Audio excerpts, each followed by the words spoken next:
అందుకే మిత్రులారా, మీరందరినీ నిన్న మొన్న చూస్తున్నాం.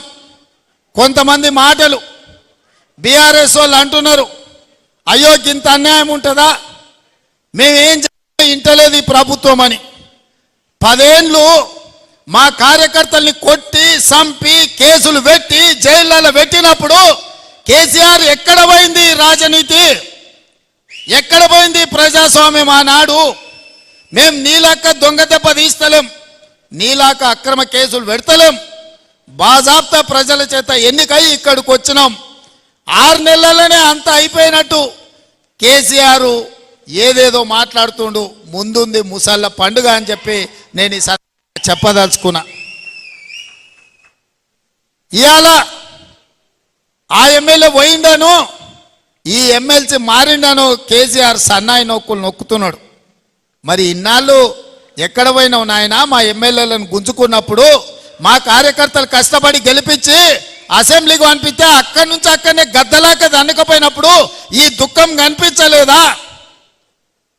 ఇవాళ ఎందుకు వచ్చింది?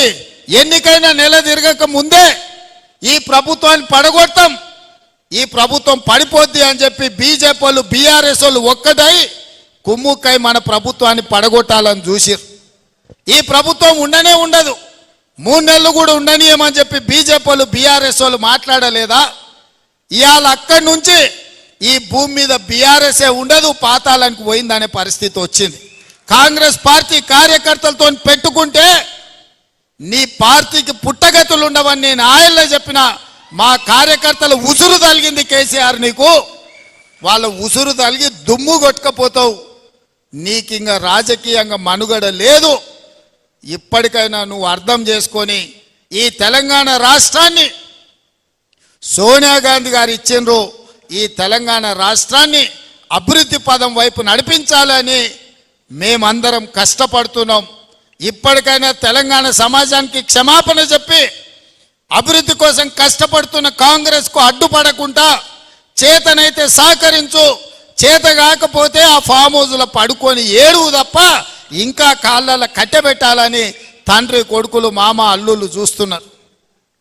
పాతకాలం లాగా లేరు మా కార్యకర్తలు. ఎవడైనా ఈ ప్రభుత్వానికి కాళ్ళలో కట్టెబెట్టాలని చూస్తే ఈపులు విమానమూతం అవుతాయని చెప్పి నేను ఈ సందర్భంగా చెప్పదలుచుకున్నా. తన దాకా వస్తే కానీ తెలియదు అన్నట్టుగా ఇవాళ కేసీఆర్ దాకా వస్తే కానీ కేసీఆర్కు తెలుస్తలేదు. ఇవాళ ఢిల్లీకి పోయి 4 రోజుల నుంచి హరీష్ రావు కేటీఆర్ మోడీ చుట్టూతా పిల్లి తిరిగినట్టు తిరుగుతున్నారు. ఏదో ఒకటి చెయ్యి మమ్మల్ని ఎట్లన్నా కాపాడు అని. కాంగ్రెస్ పార్టీ కార్యకర్తల్ని సతాయించినోడు ఎవడైనా లెక్క చెప్పాల్సిందే. ఇవాళ వంతు కేసీఆర్కి వచ్చింది అని చెప్పి నేను సందర్భంగా తెలియజేస్తున్నా. అందుకే మిత్రులారా, ఇవాళ ఈ వేదిక మీద నుంచి తెలంగాణ రాష్ట్రంలో ఉన్న నిరుద్యోగ యువకులకు నేను ఒక మాట చెప్పదలుచుకున్నా. 10 ఏళ్ళు ఆనాడు తెలంగాణ ఉద్యమంలో తెలంగాణ రాష్ట్రం కోసం కొట్లాడి 10 ఏళ్ళు తెలంగాణ రాష్ట్రం వచ్చినాక మీ ఉద్యోగాల కోసం ఉపాధి కోసం కొట్లాడిండు. ఆ 20 ఏళ్లలో ఏ నియామకాలు జరగలేదు. కానీ కాంగ్రెస్ అధికారంలోకి వచ్చిన వెంటనే 90 రోజుల్లో 30,000 ఉద్యోగ ఖాళీలు భర్తీ చేసి నిరుద్యోగ యువకులకు ఉద్యోగాలు ఇచ్చింది కాంగ్రెస్ పార్టీ కాదా?